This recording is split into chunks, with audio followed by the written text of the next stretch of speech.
तो चलिए दोस्तों, आज हम लोग कहानी को आगे बढ़ाएंगे। लास्ट क्लास में हम लोगों ने क्या पढ़ा था? लास्ट क्लास में हम लोगों ने पढ़ा था कि भाई स्लेव डायनेस्टी के बारे में सारी बातें की थी। स्लेव डायनेस्टी की जस्ट बाद आपका खिलजी डायनेस्टी है। तो यहाँ आप कुछ फिगर में देख सकते हैं। देखिए सेंट्रल फिगर में जो ये जो फोटो है, ये है अलाउद्दीन खिलजी की। ठीक है, अलाउद्दीन खिलजी आपका खिलजी जो डायनेस्टी का सबसे बड़ा रूलर हुआ था, और उसके बारे में हम लोग पढ़ेंगे। और देखिए अलाउद्दीन खिलजी से पहले जलालुद्दीन जो खिलजी है, उसके टाइम पे जो आपका रीजन था ऑफ कंट्रोल, वो केवल इतना था। ठीक है, लेकिन अलाउद्दीन खिलजी के बाद आप देखेंगे रीजन ऑफ कंट्रोल पूरा साउथ इंडिया तक ऐसा पहुंच गया है, पूरा साउथ इंडिया तक पहुंच गया था। ठीक है, पूरा साउथ इंडिया पहुंच गया।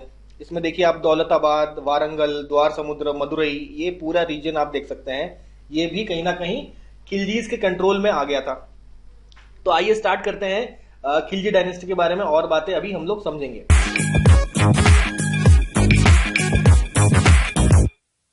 देखिए खिलजी डायनेस्टी की बात करें तो 1290 से 1320 एडी तक रूल रहता है खिलजी डायनेस्टी का। जैसा कि हम जानते हैं सबसे स्मॉलेस्ट रूल, सबसे कम समय के लिए रूल था आपका खिलजी डायनेस्टी का।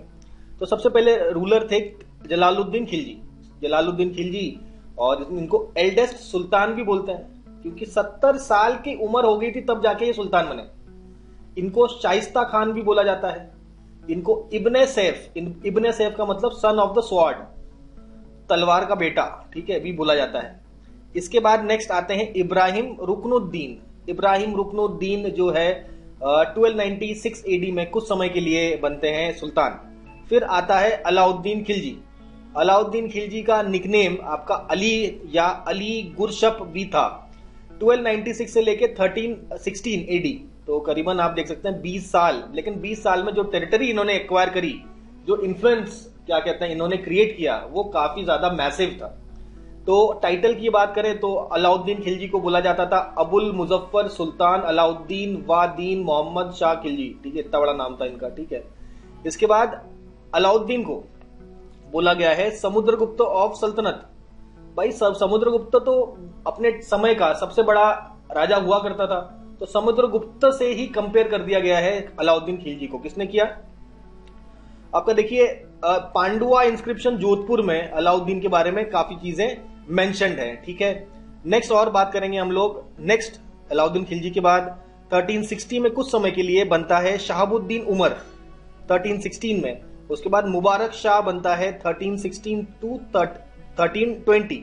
ठीक है, यहाँ पे देखिए समुद्रगुप्त ऑफ सल्तनत किसने बोला है? तो एक हिस्टोरियन है स्टैनली लेनपूल के द्वारा ये बोला गया है। ठीक है, और देखिए पांडुआ इंस्क्रिप्शन में नहीं, ये अलग है थोड़ा। पांडुआ इंस्क्रिप्शन जोधपुर में है, यहाँ भी आपका अलाउद्दीन खिलजी के बारे में बात बताई गई है। आगे हम लोग बढ़ते हैं। देखिए फिर हमने देखा अलाउद्दीन के बाद शिहाबुद्दीन उमर, फिर मुबारक शाह 1320 एडी को सुल्तान बनता है।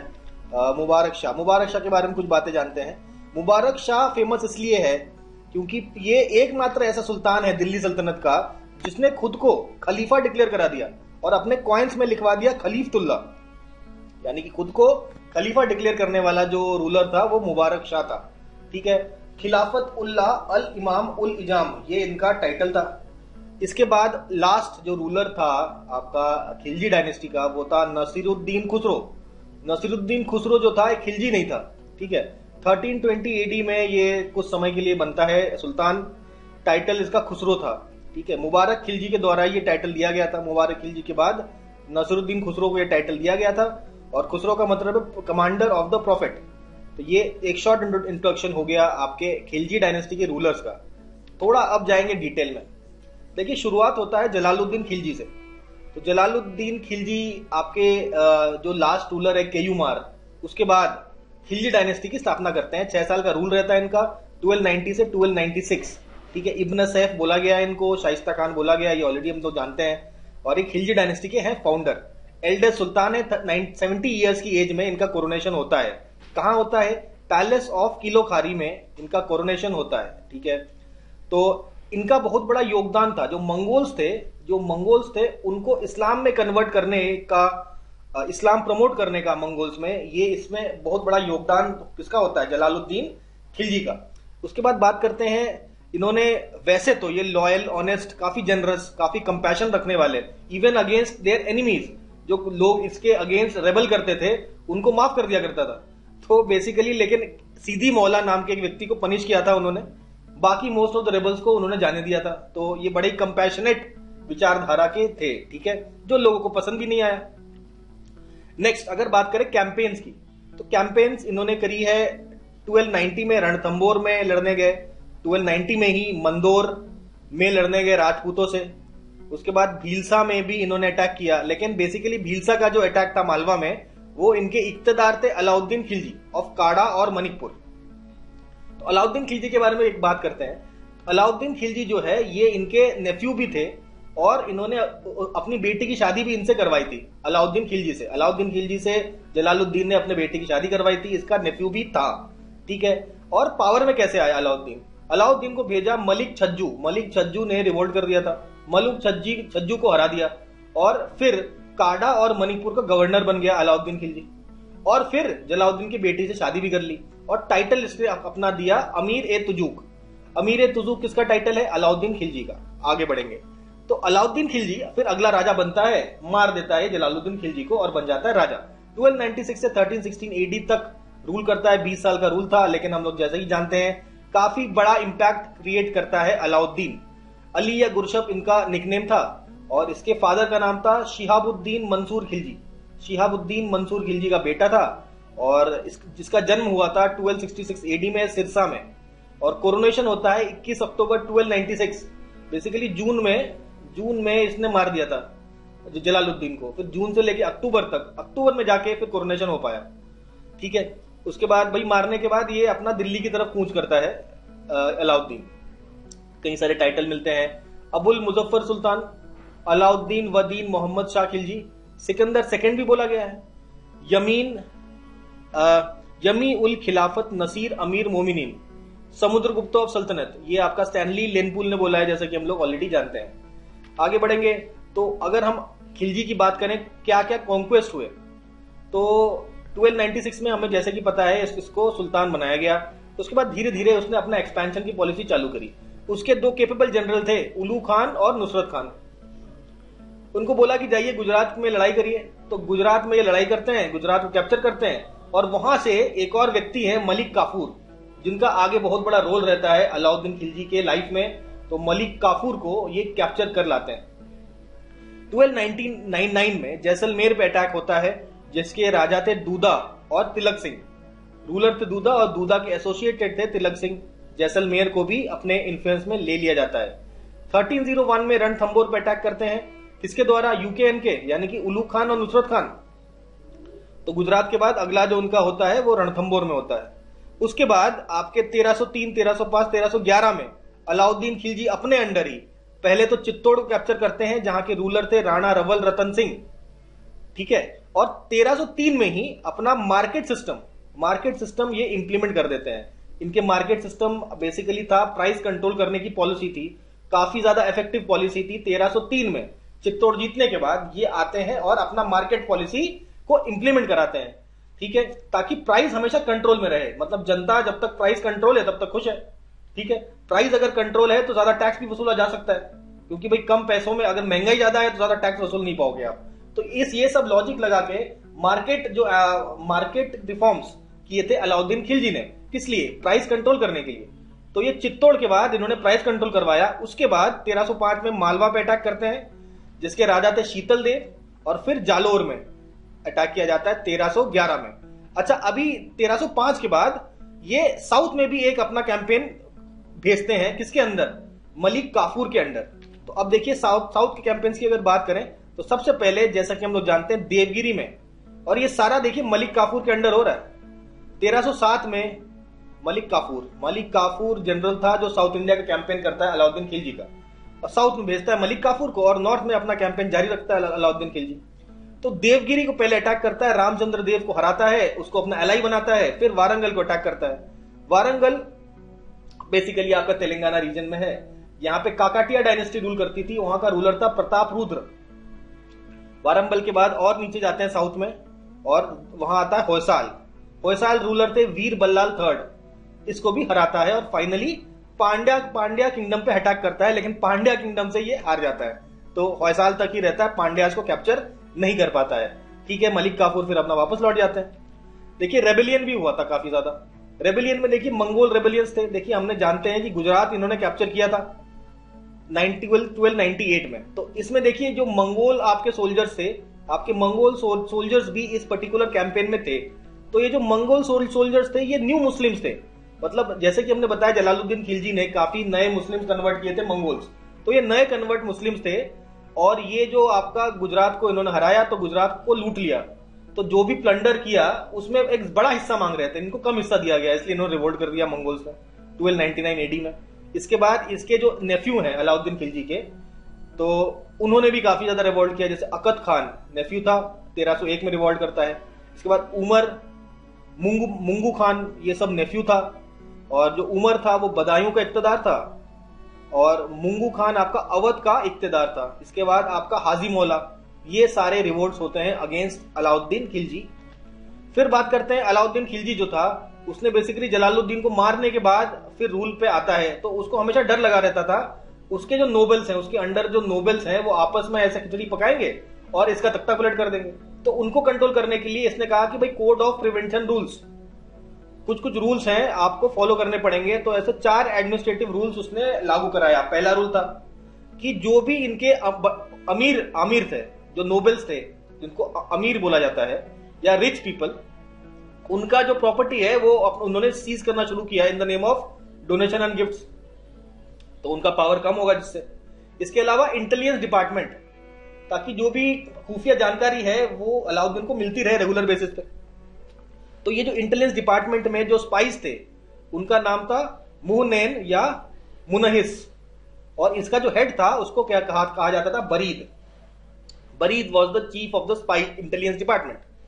फिर देखिए इन्होंने कहा कि किसी प्रकार की पार्टी नहीं करनी है आपको। पार्टी में देखिए अल्कोहल होता है, डाइस होता है, गैम्बलिंग होता है, और कैनिबाइस का लोग सेवन करते हैं, जिसको गांजा बोलते हैं हम लोग के क्रूड लैंग्वेज में, तो कैनिबिस है ना। तो कैनिबिस, गैम्बलिंग, अल्कोहल, डाइस, ये सब चीजों पे इन्होंने पाबंदी करी। मतलब कोई भी पार्टी वार्टी नहीं करना है आपको, ठीक है। पार्टी नहीं होंगी तो घुलेंगे मिलेंगे नहीं, तो आपस में ऐसे कोल्यूड करके आपका अलाउद्दीन के अगेंस्ट कॉन्स्पिरेसी नहीं कर पाएंगे नोबल्स। तो नोबल्स को कंट्रोल करने के लिए ये सारे रूल्स लगाए गए थे। इसके अलावा कोई भी 2 आमिर आपस में मैरिटल रिलेशंस नहीं कर सकते।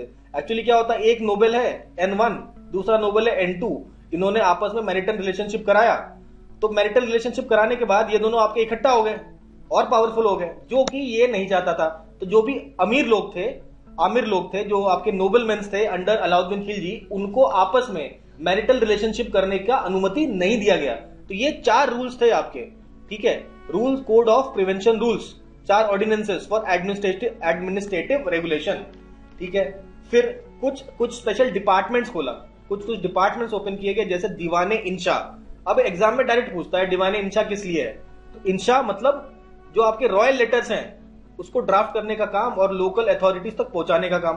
भाई राजा ने अगर लोकल लोगों के लिए कुछ ऑर्डर दिया है तो उनके पास पहुंचना चाहिए ना, ये काम था दीवाने इंशा का। नेक्स्ट था दीवाने रिसालत।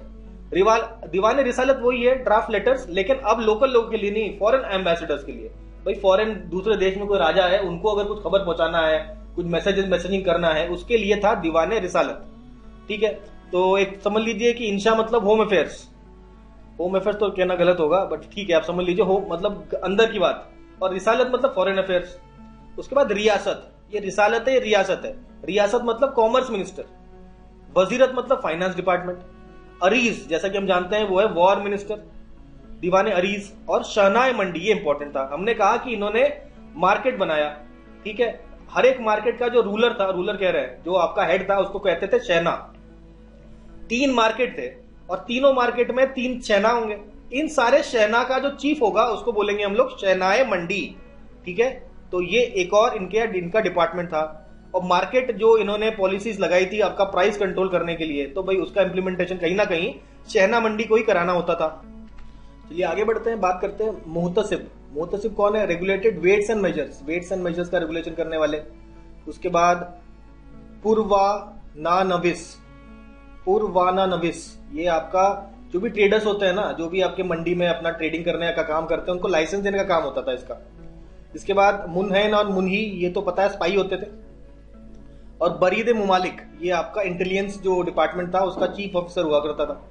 उसके बाद बात करते हैं वकीलेदार। जो जो भी आपका राजमहल था ना, जहाँ राजा रहता था, वहां के तमाम काम होते हैं, वो करने का काम होता था वकीर ए दार का। फिर आपका सर्जनदार, जो भी सुल्तान था उसका जो मेन बॉडीगार्ड है उसे हम कहते थे सर्जनदार। ये कुछ इंपॉर्टेंट ऑफिशियल है आपके खिलजी टाइम के, जो हमें ध्यान में रखने हैं, ठीक है। ये पूरा टेबल बहुत इंपॉर्टेंट है। फिर और बात कर लेते हैं। तो अब देखिए, एक कमांडर था जफर खान अलाउद्दीन खिलजी का, जो आपका मंगोलों के द्वारा मार दिया गया था। तो देखिए, अलाउद्दीन के टाइम पे, देखिए रिलीजन का हमेशा पॉलिटिक्स में दखल रहता है, लेकिन अलाउद्दीन के टाइम पे आपका control of state on religion पे स्टेट का कंट्रोल रखा अलाउद्दीन ने, ठीक है। अलाउद्दीन का टाइटल फिर यहां देख लीजिए, यमनी उल खिलाफत नासिरी अमीर उल मोमनीन, ठीक है, ये इसका पूरा टाइटल है। अच्छा, अब देखिए हमने देखा था 1303 एडी के आसपास आपका चित्तौड़ पे अटैक किया था, मेवाड़ पे अटैक किया था, जिसका कैपिटल था चित्तौड़। वहां के राजा थे राणा रवल रतन सिंह, और उनकी वाइफ थी पद्मिनी। और जब अलाउद्दीन खिलजी हरा देते हैं तो रानी पद्मिनी जौहर कर लेती है। तो ये जो कहानी है पूरी रानी पद्मिनी की, ये मलिक मोहम्मद जायसी के द्वारा एक किताब लिखी गई है आपका 1540 एडी में, नाम है इसका पद्मावत। तो मलिक मोहम्मद जायसी के द्वारा पद्मावत लिखी गई है on Rani Padmini of Chittor. Next बात करें हम लोग देवगिरी की। तो देवगिरी हमने देखा था साउथ का जो आपका कैंपेन था वो मलिक काफूर के द्वारा किया गया था, ठीक है। अब वो पूरी कहानी को समझते हैं अभी पहले देवगिरी के। तो देवगिरी के राजा का नाम था रामचंद्र देव। रामचंद्र देव को सबसे पहली बार आपका जलालुद्दीन खिलजी के टाइम पे ही हरा दिया गया था 1296 में, ठीक है। वो अब बेसिकली वो ट्रांजिशन पीरियड था जलालुद्दीन और अलाउद्दीन का ट्रांजिशन पीरियड में। अब 1296 में रामचंद्र देव को देवगिरी के हरा दिया गया था। तो भाई रामचंद्र देव ने कहा था देखो ऐसा है, आप जाइए, हम आपको टैक्स भेजते रहेंगे। टैक्स भेजते रहने का मतलब यह पैसे भेजते रहेंगे, और ये आप एक प्रकार का ट्रिब्यूट होगा, आप वो ट्रिब्यूट लेकर आप हमें भाई छोड़ दीजिए। तो उसने कहा ठीक है हम छोड़ते हैं, टैक्स भेजते रहना, ठीक है। लेकिन ये जो टैक्स देना इन्होंने 1305 से 1306 एडी में बंद कर दिया। 1305-6 एडी में जब बंद कर दिया तो भाई खिलजी ने भेजा काफूर को, मलिक काफूर को बोला कि जाओ जरा इनको ठीक करके आओ। तो मलिक काफूर का यहां से साउथ का जो कैंपेन्स है ये स्टार्ट होता है। तो जब मलिक काफूर अटैक करते हैं 1307 एडी में, अच्छा मलिक काफूर का दूसरा नाम था हजार दिनारी नाम था मलिक काफूर का। तो जब मलिक काफूर से हार जाता है, रामचंद्र देव जी हार जाते हैं, तो भाई सरेंडर कर देते हैं। सरेंडर करने के बाद अलाउद्दीन ने उनसे दोस्ती कर ली और उनको टाइटल दे दिया राय रायन, और कहा कि अब से आप हमारी मदद करिए, क्योंकि साउथ का जो कैंपेन है हमें करना है, आपको आपकी पूरी मदद चाहिए। तो रामचंद्र देव बोले ठीक है हम मदद कर देंगे, और राय रायन का टाइटल दिया गया रामचंद्र देव को। 1 लाख गोल्ड टनका दिया गया और एक नवसारी डिस्ट्रिक्ट भी गिफ्ट कर दिया गया रामचंद्र देव को, ठीक है। तो ये तो बात हो गई, तो 1307 की कहानी है। इसके बाद आगे 312 में जो रामचंद्र देव के बेटे हैं नाम है शकर देव, तो उनके अगेंस्ट भी मलिक काफूर ने एक और कैंपेन किया था 1312 में। तो ये पूरी कहानी है देवगिरी की, ठीक है। अच्छा अब बीच की कहानी समझते हैं। 1307 के बाद आपका रामचंद्र देव जो देवगिरी के रूलर थे, उन्होंने कहीं ना कहीं आपका मलिक काफूर की हेल्प की थी, क्योंकि इसके बाद तो वारंगल पे अटैक करेगा और फिर होसाला पे अटैक करेगा, तो उसमें हेल्प किया गया था भाई रामचंद्र देव। अब देखो पॉलिसीज की बात करें तो सबसे पहली बार ऐसा हुआ कि इन्होंने कहा कि देखो लैंड से आप रेवेन्यू लेते हो तो अब हमें मेजर करना पड़ेगा लैंड कितना उपजाऊ है। जो उपजाऊ जमीन है उससे भाई ज्यादा आप टैक्स वसूलिए, जो कम उपजाऊ है उससे कम टैक्स वसूलिए। तो इन्होंने लैंड का उस तरीके से मेजरमेंट किया और जो रियल इनकम आता है लैंड से उसके बेसिस पर आपका रेवेन्यू डिसाइड किया कि भाई इतना लैंड है इसमें इतना रेवेन्यू बनता है। तो इस प्रकार से रेवेन्यू लेने वाला सबसे पहला मुस्लिम रूलर बनता है अलाउद्दीन खिलजी, ठीक है। और यही पूरा जो काम करने के लिए एक डिपार्टमेंट बनाया, नाम था दीवाने मुस्तकराज बनाया गया था अलाउद्दीन खिलजी के बारे में। एक बार पहले भी हमने इसको डिस्कस किया है, लेकिन ये अलाउद्दीन खिलजी के टाइम का था, अभी डिस्कस कर रहे हैं, ठीक है। तो डिपार्टमेंट बना दिया इन्होंने, और लैंड टैक्स जो था वो था 50%। तो 50% टैक्स तो बहुत ज्यादा टैक्स होता है, ठीक है। इस लैंड टैक्स का नाम क्या था? खरज टैक्स। तो खरज टैक्स करीबन आपका 50% ऑफ द यील्ड था। 50% ऑफ द यील्ड आपका था आपका खरज, तो ये काफी ज्यादा था। अब ये 50% जब आप टैक्स लो लेंगे और साथ में अगर प्राइस राइज भी होने लगे, आपका प्राइस राइज भी होने लगे, तो काफी ज्यादा दिक्कत हो जाएगी ना लोगों को। लोग हो सकता है रिवोल्ट कर दे। तो भाई अगर इतना हाई टैक्स आपका वसूलना है, क्योंकि भाई बड़ी आर्मी बनाने के लिए टैक्स ही तो चाहिए, पैसा ही तो चाहिए, तो ज्यादा टैक्स वसूल रहे हैं क्योंकि भाई आर्मी बनानी है, आर्मी बना के हमें पूरे इंडिया में कैंपेन करना है। तो जनता अगर रिवोल्ट ना करे उसके लिए ये जरूरी है कि आपका जो मार्केट है, मार्केट में प्राइस राइज नहीं होना चाहिए। तो मार्केट में प्राइस का कंट्रोल करने की जो पॉलिसी थी ये भी अलाउद्दीन की थी कि एक तरफ से ये मार्केट कंट्रोल करते थे ताकि प्राइस राइज ना हो, और दूसरी तरफ ये कहते थे कि भाई 50% हमको टैक्स दीजिए, और उस टैक्स के पैसे से आर्मी बनाते थे और आर्मी से अटैक करवाते थे। मतलब कैंपेन्स जो हो रही थी उनको कहीं ना कहीं पैसे तो आपको चाहिए, तो वो फंडिंग यहां से हो रही थी। ठीक है, इसके अलावा लोगों को खुश करने के लिए पब्लिक डिस्ट्रीब्यूशन सिस्टम, ठीक है, जो आज के टाइम में भी है, वो पब्लिक डिस्ट्रीब्यूशन सिस्टम भी इसका था। तो पॉलिसी वाइज काफी स्ट्रांग थे, पॉलिसी काफी स्ट्रांग थे इसके। तो अलाउद्दीन की ये पॉलिसीज है। टैक्स कौन कौन सा टैक्स लेता था? एक टैक्स तो देखा हमने, खर्च टैक्स, लैंड टैक्स। इसके अलावा आपका घड़ी टैक्स, घड़ी मतलब हाउस, घर मतलब हाउस होता है ना, तो घड़ी टैक्स है। इसके अलावा आपके हट्स एंड ग्रेजिंग टैक्स, यानी कि चराई टैक्स। तो जो आपके एनिमल्स होते हैं वो आपके घास चरते हैं ना, तो उसके उस पर भी टैक्स लगता था। प्रोस्टिट्यूशन बंद कर दिया था, प्रोस्टिट्यूशन बंद कर दिया था अलाउद्दीन ने। औरंगजेब ने भी प्रोस्टिट्यूशन बंद किया, अकबर ने भी प्रोस्टिट्यूशन बंद किया, और अकबर के टाइम पे जो प्रोस्टिट्यूट्स हैं उनको सेटल किया जाता था एट सातनपुरी। ठीक है। अच्छा, सहनाई जो मंडी है, सहनाई मंडी कौन हुआ करता था अलाउद्दीन के टाइम पे? ये था मलिक काबुल, मलिक काबुल, मलिक काफुर नहीं, मलिक काबुल। ठीक है, तो ये बात होगी पॉलिसीज की। तो उसके बाद फाइनली अलाउद्दीन खिलजी मरता है और उसके बाद नया बनता है हमारा सुल्तान कुतुबुद्दीन मुबारक खिलजी। तो मुबारक खिलजी भाई सुल्तान बन जाता है 1306 से 1320, और भाई काफी बड़ा किंगडम मिल जाता है उसको। ठीक है, तो खुद को समझने लगता है खलीफा। तो ये ओनली सुल्तान ऑफ दिल्ली सल्तनत टू डिक्लेयर हिमसेल्फ खलीफा। उसने कहा आपसे हम खलीफा, और अपने सिक्कों पे इसने नाम लिखवा दिया खलीफतुल्ला। ठीक है, और डिक्लेयर कर दिया हम खलीफा हैं। कई सारे टाइटल ले लिए, खिलाफत उल्ला, अल इमाम, उल इजाम, ये सारे आपके टाइटल्स थे, पहले भी डिस्कस किया है हमने। पॉलिसी थी फॉरगिव एंड फॉरगेट। उन्होंने जिस दिन सुल्तान बनता है ये मुबारक खिलजी, उस दिन उसने सारे जो प्रिजनर्स हैं उनको फ्री कर दिया, कहता आजाद हो तुम लोग। काफी भैया जनरस पॉलिसी थी। और अलाउद्दीन खिलजी ने जो मार्केट रेगुलेशन का सिस्टम बनाया उसको भाई अबॉलिश कर दिया।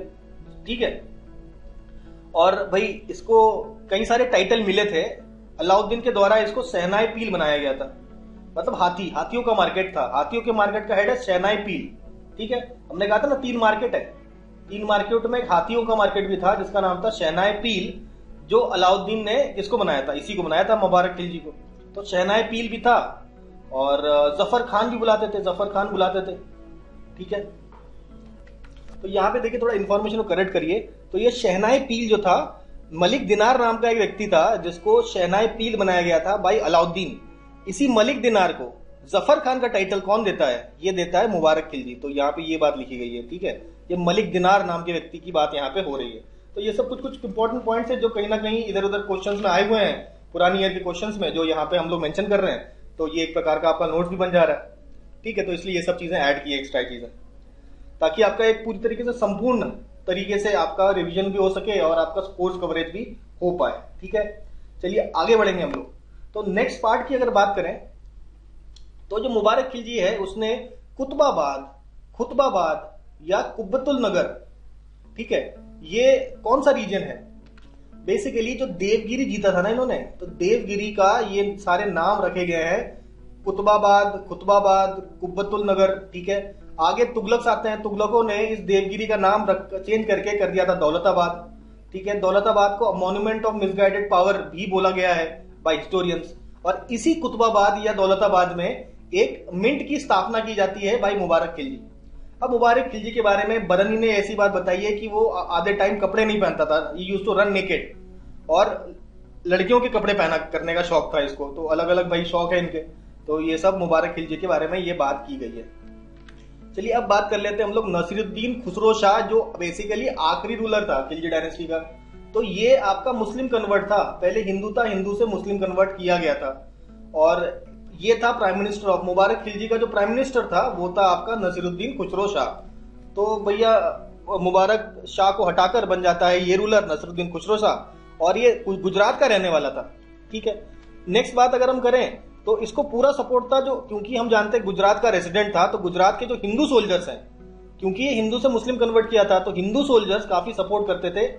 ठीक है, और इसने शादी की थी आपका खिजर खान के जो विडो थी जिसका नाम था देवला देवी से इसने शादी की थी। किसने? आपका नसीरुद्दीन खुसरो शाह ने।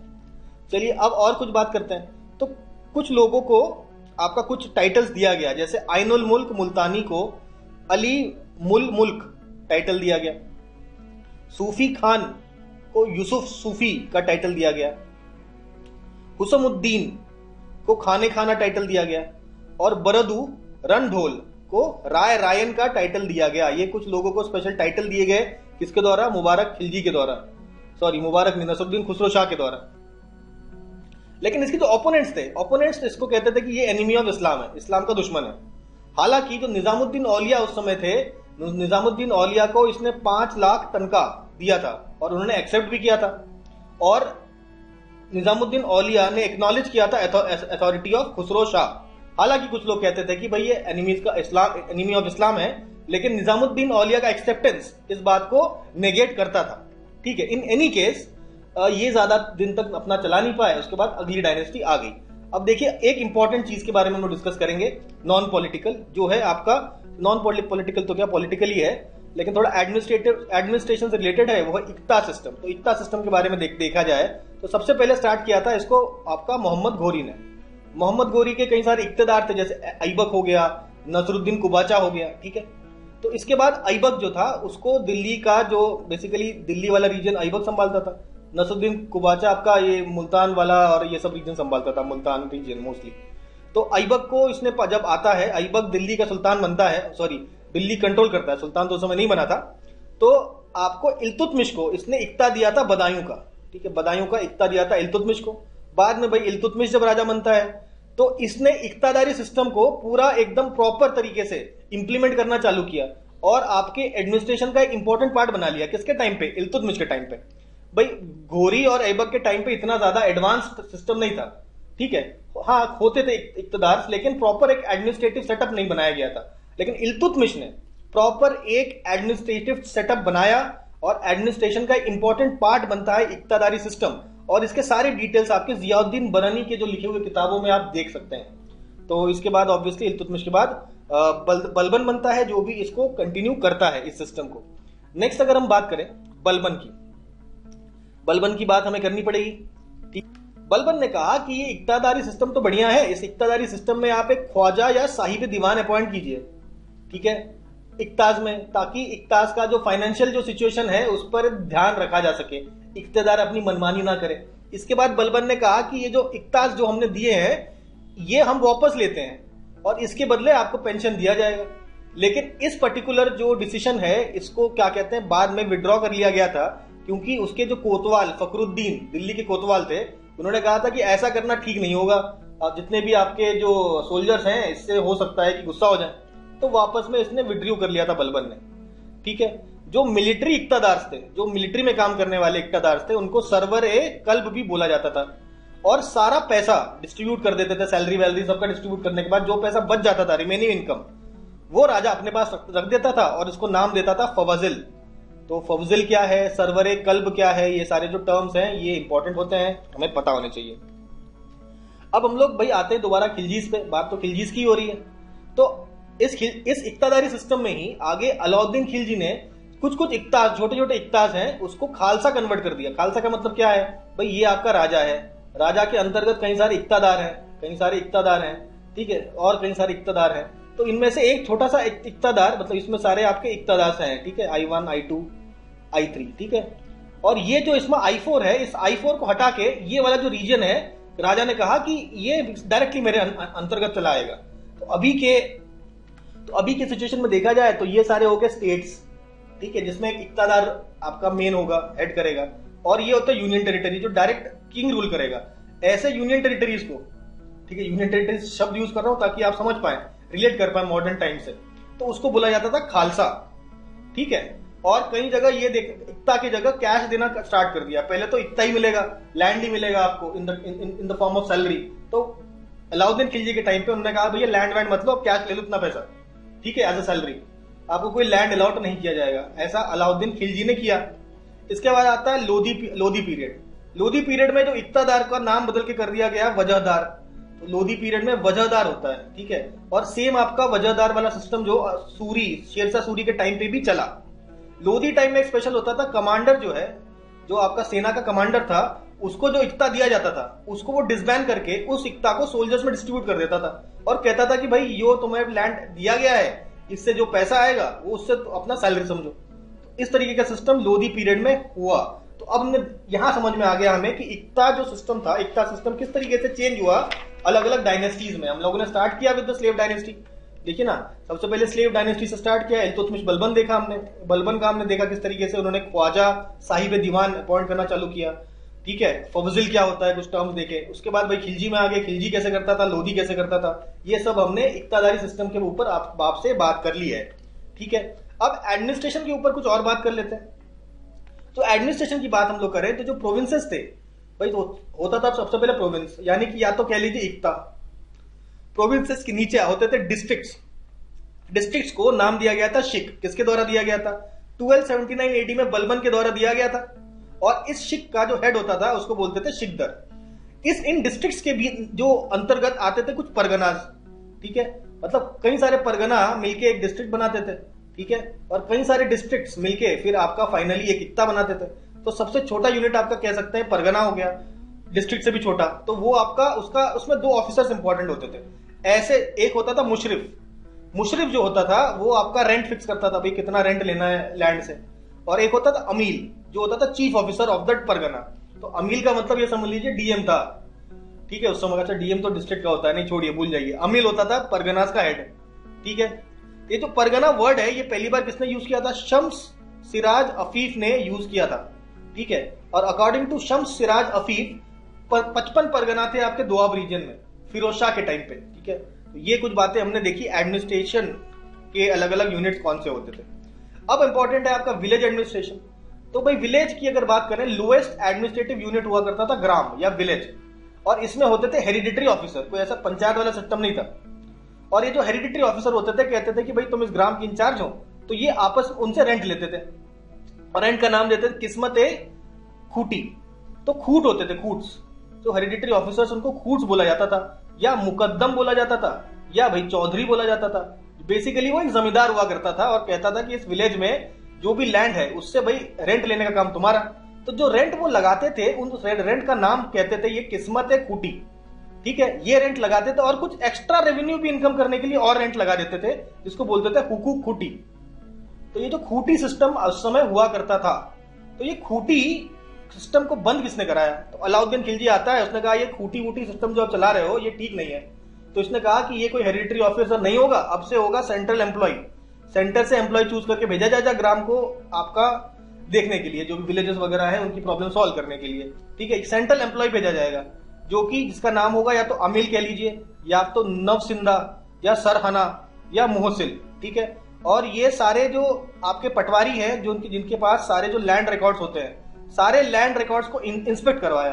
तो अलाउद्दीन खिलजी ने देखा जाए एडमिनिस्ट्रेशन में काफी ज्यादा काम करवाया हुआ है।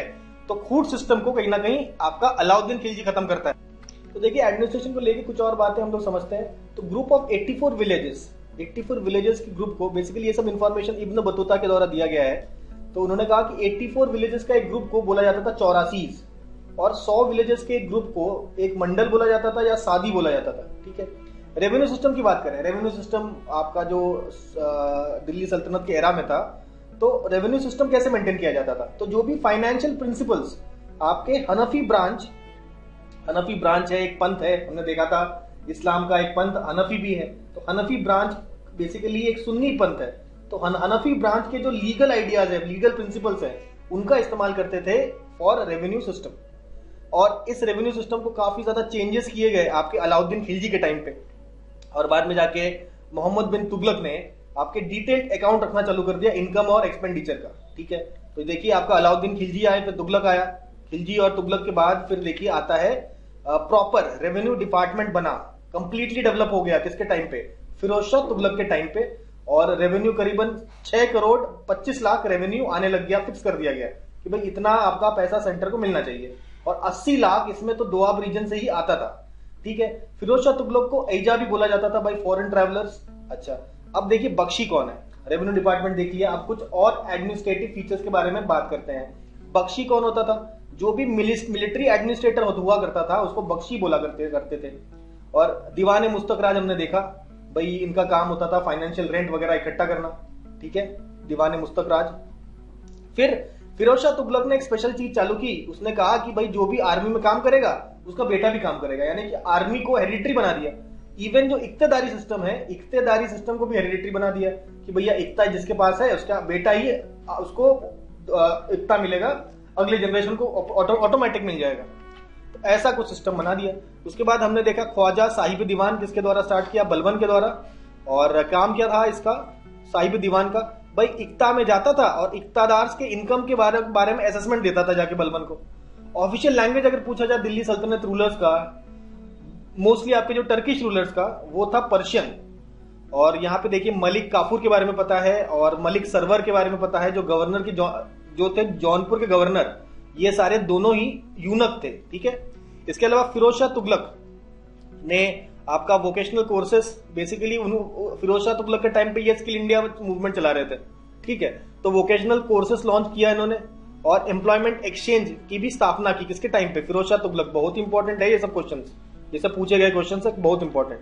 फिर बात करते हैं कि मोहम्मद घोरी किससे हारा था। मोहम्मद घोरी हारा था आपका बाघेल रूलर भीमा सेकंड। गुजरात में अटैक कर दिया था ना, तो वहां भीमा सेकंड रूल करता था, तो भीमा सेकंड ने घोरी को हरा दिया।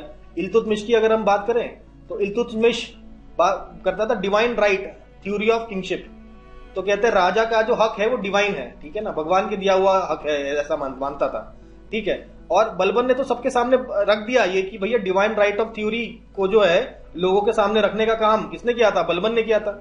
तो इसने कहा था, मतलब ये तो मानता था लेकिन इसने लोगों के सामने प्रस्तुत नहीं किया, ये खुद मानता था अपने मन में, लेकिन बलबन ने तो लोगों के सामने रख दिया कि भाई देखिए राजा का डिवाइन राइट होता है, इसको मानना पड़ेगा आपको, ठीक है। फिर आता है अलाउद्दीन खिलजी। अलाउद्दीन खिलजी की अगर क्रोनोलॉजी की बात करें तो सबसे पहले गुजरात में अटैक करता है, फिर रणथंबोर, फिर चित्तौड़ और फिर तेलंगाना। ये सब पूछा हुआ क्वेश्चन है। अच्छा, अलाउद्दीन खिलजी के टाइम पे जो लोग हैं, अलाउद्दीन खिलजी के जो क्लर्क्स हैं, उनसे अपनी बेटियों की शादी नहीं करवाया करते थे, क्योंकि भाई काफी ज्यादा स्ट्रिक्ट था और स्ट्रिक्ट पनिशमेंट देता था ये गलती होने पर। तो कोई रिस्क नहीं लेता था, अपनी बेटियों की शादी नहीं करवाया करता था गवर्नमेंट एम्प्लॉय से। नेक्स्ट बात करें, पांड्या रूलर से मलिक काफूर हार गया था, ये तो हमने पहले ही बताया। मलिक काफूर बिल्कुल नीचे तक गया, आपका होयसाल रूलर्स को हराया, लेकिन अगला जो पांड्या रूलर्स थे उनको हरा नहीं पाया। तो पांड्या रूलर कौन था उस समय? विक्रम पांड्या रूल किया करता था, ठीक है। अब देखिए फाइनली हम लोग बात करते हैं कुछ और बात, जो लखनौटी है। लखनौटी कौन है आपका? बेसिकली आपका बंगाल वाला रीजन। रूलर ऑफ लखनौटी कौन था? तुगरील था, जिसने सुल्तान मुगीसुद्दीन भी बोला जाता है, ठीक है। इसी को बलबन हराने के लिए आता है। शाह टर्कन रुकनुद्दीन फिरोज शाह जो है उसकी माताश्री का नाम था क्या? शाह टर्कन। और काफी फेमस थी, दान दक्षिणा करती थी, alms and donations to scholars and noble people. जो नोबल मैन है या स्कॉलर्स हैं उनको काफी डोनेशन वगैरह करती थी। ज़ैनुल अबिदीन के बारे में हम जानते हैं, पहले पढ़ा है, पहले लेक्चर में मोस्ट ऑफली पढ़ा है। कश्मीर का रूलर हुआ करते थे, जिसको अकबर ऑफ कश्मीर भी बोला जाता था। उसका एक निकनेम था, नाम था इसका बुदशाह। बुदशाह वाज द निकनेम। बुदशाह का मतलब होता है ग्रेट किंग।